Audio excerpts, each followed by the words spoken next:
All right, so today let's talk about AIDA, one of the oldest but still most powerful marketing frameworks out there. AIDA stands for Attention, Interest, Desire, and Action. It's basically the path your customer goes through before they buy something from you. First up, attention. This is where you grab someone's eyeballs. Could be with a catchy headline, a bold visual, or even a funny ad. If you don't get their attention, game over. Next is interest. Now that they're looking, give them a reason to stay. Tell a story, show a problem they relate to, or share something valuable. Hook them emotionally or logically. Then comes desire. This is where you make them want it. Show them the benefits, the transformation, or the FOMO. Basically make them think, I need this in my life.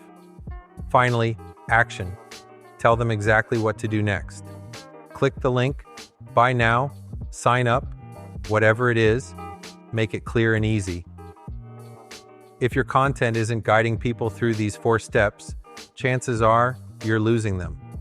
And hey, if you're into no-fluff, real-world marketing tips like this, hit that follow, tap that like, and join the Cyberdunes crew.